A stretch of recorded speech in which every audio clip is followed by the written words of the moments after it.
Hello everybody, it's me again. I conducted a small class tonight in my home, and we kind of got on the discussion of demonology. And several of my students had asked me questions about my experiences with demonology. And one of them had actually asked me, when did I really have my first experience that I could recall with that of a demon? And it didn't take me long to remember. It was when I was a small child, and back when my family and I were living in what had been a converted chicken coop in Rochester, New York, a very small house. And I remember one night, I had been coming out of my bedroom, which was on the opposite side of the house, and just stood there in the darkness, and I wanted to ask my mother a question, who was in bed in my parents' bedroom in the other side of the house. So basically it was a long hallway between the two, between where my bedroom was and where their bedroom was, opposite ends of the house. And I remember that I think there was some kind of a nightlight or something that was in the kitchen, which, I don't know, somehow cast some kind of a dim light. And sometimes I could see a ring of orange within the eyes of our dog. And that's all you would see. You would just see a ring of orange. And I knew that was the dog on the floor. Well, my stepfather, who was a rather violent and evil man, I could see his eyes glowing in the dark also, as he was growling at me, hollering at me, and telling me to get back to fucking bed before he kicked my ass. And the one thing that burned its way into my memory, the one thing that I never forgot about how his eyes looked, was that they were also ringed with orange, a bright orange color, just like that of the dog's.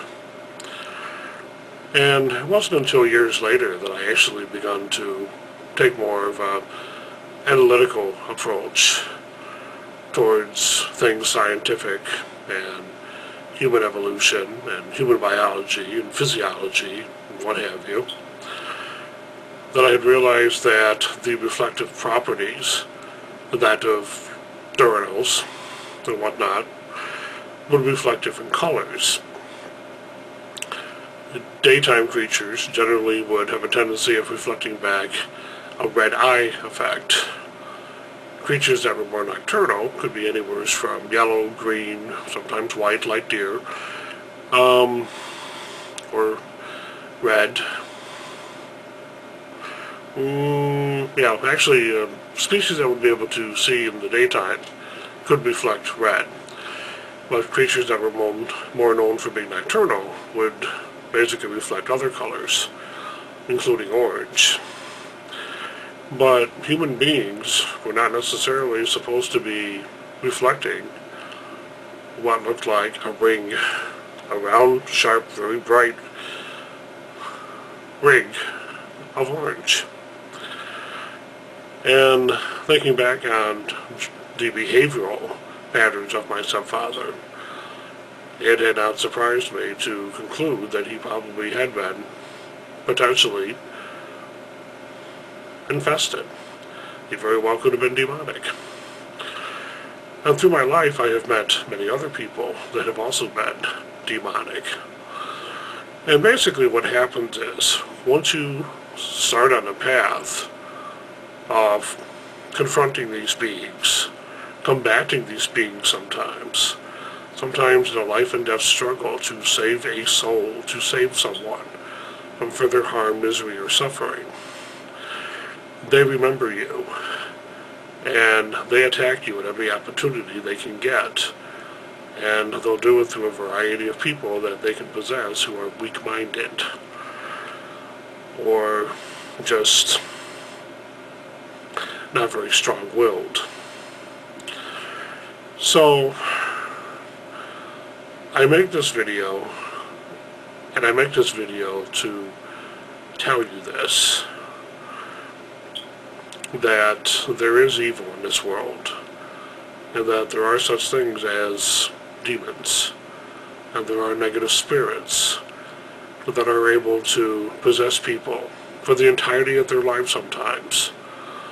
And basically their sole purpose in life is to create havoc and inflict misery and suffering on anyone that they possibly can and get away with. And for those people who are confronted by people that are that belligerent and that ignorant, watch your back. Never assume that these people may not become so desperate as to attempt to harm you, because many of them will, if given the opportunity. They will hurt you, or if they can eliminate you, they will do that also. The point here is, never underestimate evil.